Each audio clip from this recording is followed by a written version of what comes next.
What's up, fellow Crash Bandicoot fans? It's Austin CB here, and welcome back to another Crash Bandicoot Resaurus figure review. And today we're going to be taking a look at Dr. Engine from the Series 2 wave of the Crash Bandicoot Resaurus line. So, without further ado, let's take a look at his accessories. So here are all of the accessories that come in the Dr. Engine set. So starting off with our first accessory, we have the gem, and this time you get an orange gem.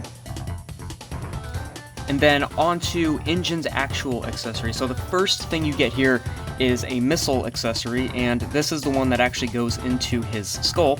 So just overall, really nice sculpt on this one. You can see all the extra little intricate details like the bolts and stuff like that, and just the paint scheme overall is really nice, and you even get some details in the exhaust. So there's the missile accessory. And then the next two pieces are completely exclusive to Engine. These are brand new things. So starting off, we get a ray gun. So Engine gets his own ray gun, which is really nice to see. And then the last accessory is Engine's hovercraft. So as we all know, Engine actually doesn't have his own hoverboard. So Resaurus was actually kind enough to give him his own, which is really nice. So as you can see, it's very detailed, very metallic looking, and it's even got some details on the underside.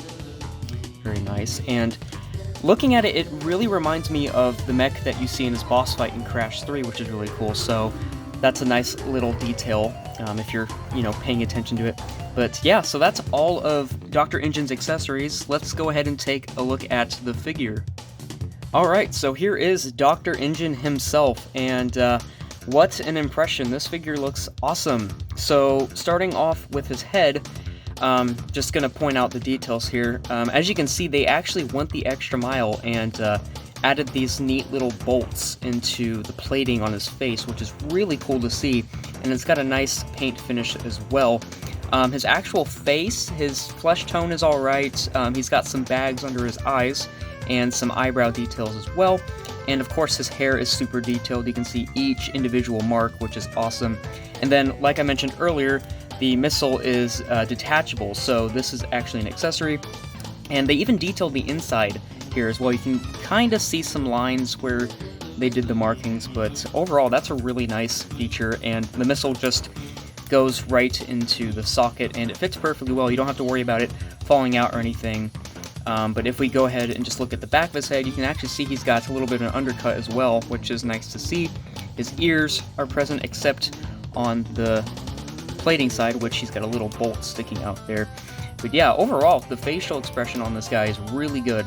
Moving on to his body, so if you actually pay attention, or Engine's design really well, he's got these little bolts that protrude from his coat, and they actually go all the way around. But what Resaurus has done here is they have added extra detailing. So they gave him this really creepy looking spine made of bolts, which is really interesting to see. So you can actually physically see the hunchback, which is nice. And just a little nitpick here, his collar here is actually supposed to wrap around his shoulder and come back to his shoulder blades, which on the figure they just they didn't do that for some reason. But just a minor nitpick. Overall looks really awesome. I love when they do these extra little details and stuff. But moving on to his arms, he's got his gloves, which are pretty accurate, and then his feet have no detailing at all.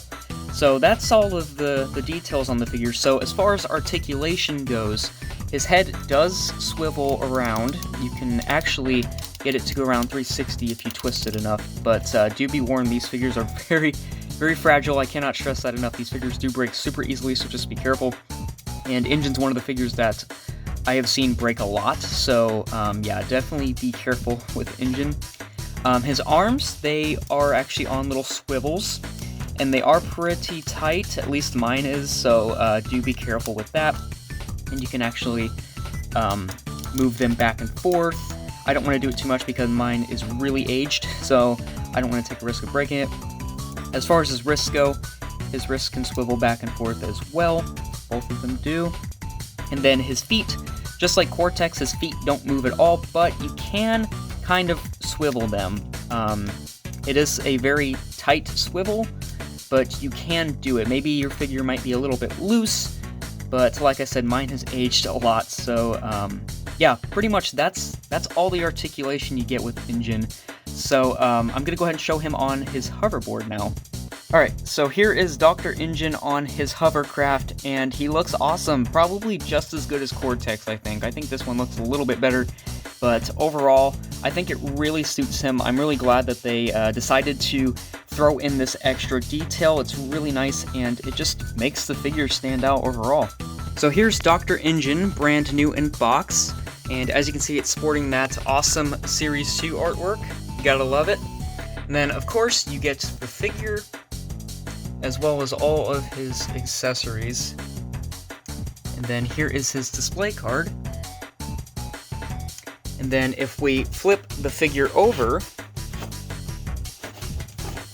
you will see we get some additional information on Series 2. So the Wave includes Wave Rider Coco, High Flying Crash Bandicoot, Deep Dive Crash Bandicoot, Dr. Injin, of course, Dingo Dial, Entropy, and of course the elusive Biker Crash and Biker Coco double pack. And then on the bottom of the card you get some additional information on Series 1, as well as some other figure lines as well. So that is Dr. Injin, brand new in his box. Alright, so moving on to my final thoughts. What do I think of this figure? Overall, I think this is a really solid figure. I think it's easily one of the best figures in the entire line. I highly recommend Dr. Injin. My only real complaint with this figure, and you're going to see this in a lot of other reviews of this figure, is the way that they've done his head. So his neck doesn't have any type of ball swivel at all, so you can't move his head upward. So he's always looking downward at this really awkward angle. So if you're wanting to display this figure, it makes it harder to actually see his face, unless you use the hoverboard, of course, which is why I think they included the hoverboard, so you can get that extra height so you can see his face. If you're displaying the figure on a lower shelf without the hoverboard, it's really hard to see his face. It's impossible to see his face, actually. However, if you have the hoverboard, it makes it a little bit easier. But aside from that flaw, I think this figure is fantastic. I love the addition of the hoverboard and the ray gun. It just adds some extra flair to the figure, and of course you get some awesome details to go along with it.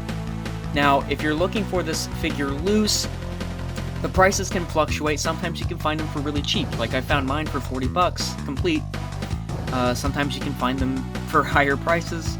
However, if you're wanting to find him new in box, you're definitely going to be set back quite a bit. I've seen a lot of sealed Injin figures sell for 200 plus, which is a lot for a figure, but these figures are really expensive and really hard to find nowadays, and Injin, unfortunately, is one of the rare ones to come across. But other than that, highly recommend the figure if you can get a hold of it. But with that being said, that pretty much concludes my review. I hope you guys enjoyed. If you did, feel free to drop a like, share the video with your friends, and feel free to subscribe for more future content. I'm hoping to get some more figure reviews out in the future, so stay tuned. Other than that, I've been It's Austin CB. Thank you so much for watching.